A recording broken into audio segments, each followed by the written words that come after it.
स्वागत करते हैं आप सबका एक बार फिर से हमारे YouTube चैनल पर। और आज के इस वीडियो में हम अब इंग्लिश ना डिस्कस करके फर्स्ट टाइम हम हिंदी डिस्कस करेंगे।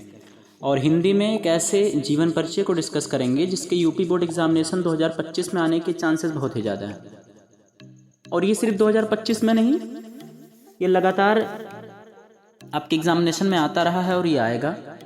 और जिनके जीवन परिचय को डिस्कस करने हम जा रहे हैं उनका नाम है जयशंकर प्रसाद।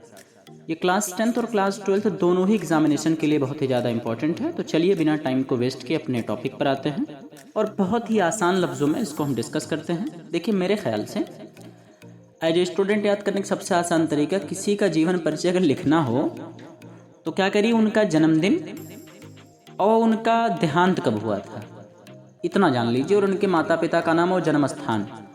उसके बाद लिख दीजिए गरीब परिवार में पैदा हुए, बचपन में माँ बाप का देहांत हो गया, घर पर रह के ही अंग्रेजी उर्दू फारसी का ज्ञान इन्होंने प्राप्त किया और बाद में इन्होंने कुछ दिनों तक शिक्षण कार्य किया और फिर ये कवि और लेखक बन गए।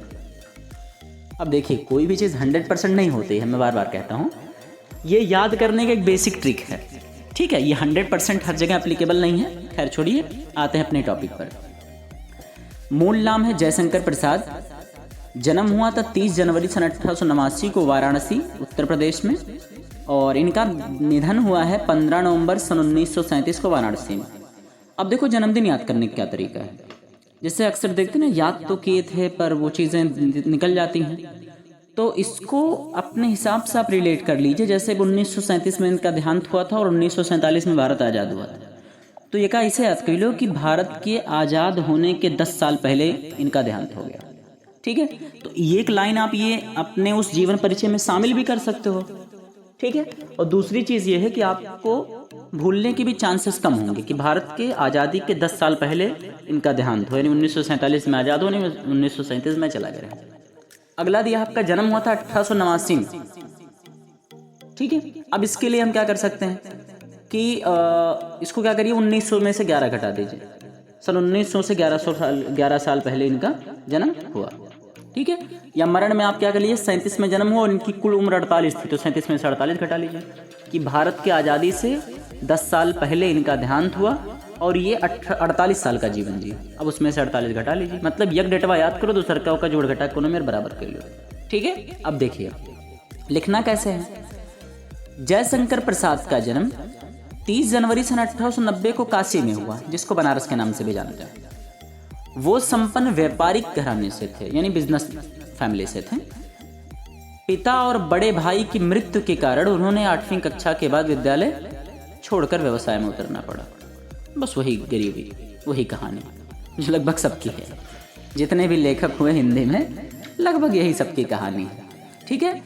यानी 30 जनवरी सन 1889 को इनका जन्म हुआ। ये एक व्यापारिक घराने से थे। पिता और बड़े भाई की मृत्यु के कारण 8वीं कक्षा में ही विद्यालय छोड़कर व्यवसाय में उतरना पड़ा। उन्होंने घर पर रहकर ही हिंदी, संस्कृत और फारसी भाषा का अध्ययन किया। कामायनी वन मिलन इनकी प्रमुख रचनाएं हैं, काव्य रचनाएं हैं।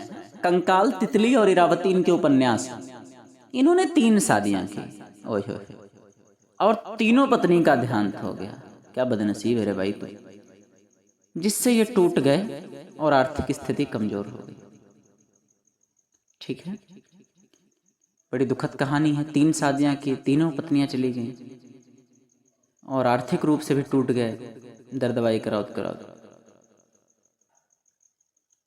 अंतिम में क्षय रोग यानी टीबी के कारण 48 साल की कम उम्र में 14 नवंबर यानी चिल्ड्रन डे को 1937 में इनका देहांत हो गया, ठीक है।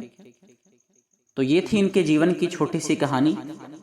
इसको याद करने के लिए बेसिक फंडा हमने बता दिया है। तो आज के लिए सिर्फ इतना ही। और इनफैक्ट हिंदी का ये फर्स्ट वीडियो था।